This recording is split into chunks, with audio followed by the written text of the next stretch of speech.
বাংলাদেশের সিলেটে ম্যাচ খেলা হচ্ছে না, যেটা ধারণা করা হয়েছিল সেই ধারণাই সত্য হয়েছে। বাংলাদেশ মার্চ উইন্ডোতে সিঙ্গাপুরের এগেইনস্টে ম্যাচ খেলতে যাওয়ার আগে খেলবে ভিয়েতনামের সাথে। এতদিন পর মনে হয় বাংলাদেশ একটা বড় ম্যাচের আগে একটা বড় কম্পিটিটর পেল, যাদের সাথে বাংলাদেশকে শক্ত চ্যালেঞ্জের মুখে পড়তে হবে। এতদিন আমরা মুখস্থ হয়ে গিয়েছিল হয় শ্রীলঙ্কা, ভুটান, নাইলে নেপাল, এই হচ্ছে বাংলাদেশের ফ্রেন্ডলি ম্যাচের ফিক্সচার ছিল। এইটা হচ্ছে এইবারের মার্চ মাসের ফিক্সচার, যেখানে বাংলাদেশ খেলবে ভিয়েতনামের এগেইনস্টে, যেই ভিয়েতনাম ফিফা র্যাঙ্কিং এ 108 নম্বর পজিশনে রয়েছে। ফাইনালি এমন একটা টিমের সঙ্গে খেলা হচ্ছে, এই ম্যাচে আপনি জেতেন, এই ম্যাচে আপনি হারেন, এটা দিয়ে আপনাকে জাজ করব না এবং কেউ আপনাকে জাজ করবে না।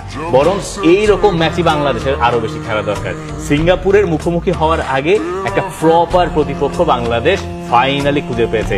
এতদিন যেহেতু এইটার সমালোচনা করেছি যে প্রপার প্রতিপক্ষ আপনারা খুঁজে বের করতেছেন না, ওই ভুটান কোনোটাকে ছোট করতেছে না, সবাই ভালো খেলে, ভুটানের কাছেও বাংলাদেশ হেরেছে, বাংলাদেশ জিততে পারে না, এইগুলো সব ঠিক আছে, কিন্তু আমার তো শিখতে হবে।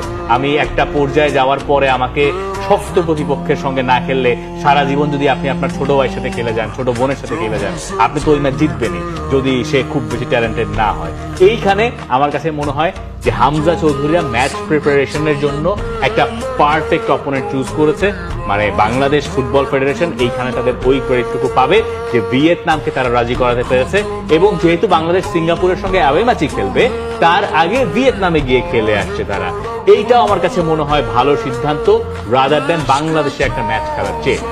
এবং দেখেন, ভিয়েতনামকে যে বলা হচ্ছে ফিফা র্যাঙ্কিং 108 নম্বরের দ্বারা, এই ভিয়েতনামের পারফরমেন্স যদি এশিয়ান কাপ কোয়ালিফিকেশন আপনি চিন্তা করেন, সেখানে হচ্ছে আপনার চোখ কপালে উঠে যাবে। এই ভিয়েতনাম 5টা ম্যাচের মধ্যে তারা 4টা ম্যাচ হচ্ছে জিতেছে।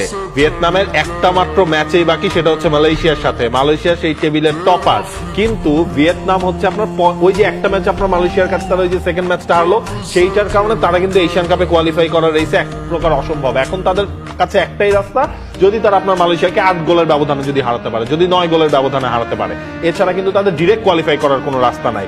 বাট তাদের পারফরমেন্স, তারা কিন্তু আপনার ওই যে মিডিল ইস্ট না সাউথ ইস্ট এশিয়ার টিম, তো ওই জায়গায় ধরেন তাদের কিন্তু সবসময় একটা বড় ডিফারেন্স আছে বাংলাদেশের সাথে। আপনার প্লেইং স্টাইল, প্লেইং অ্যাপ্রোচ, সেই জিনিসটার একটা টেস্ট কিন্তু বাংলাদেশের হবে। প্লাস ফুটবলিং কালচার, ওই জায়গাগুলো ফুটবলিং হাব, আরেক রকমের একটা হাব। ওইখানে ফুটবল নিয়ে যে একটা উন্মাদনা আমাদের দেশেও এসছে, সেটা আছে, আড়ালে আবডালে থাকে সবসময়, কিন্তু ওখানে বহুদিন ধরে সেটা কন্টিনিউ করছে। তারা নিয়মিত এশিয়ান কাপে যাওয়া আসার ভেতরে থাকে এবং তাদের র্যাঙ্কিং বা তারা ওইখানকার যে স্থানীয় সাউথ ইস্ট এশিয়ার যে টুর্নামেন্টগুলো হয়, সেইখানে আপনি দেখবেন যে ভরা গ্যালারি, ম্যাচ হচ্ছে, কি মারদাঙ্গা ম্যাচ, এই সবকিছু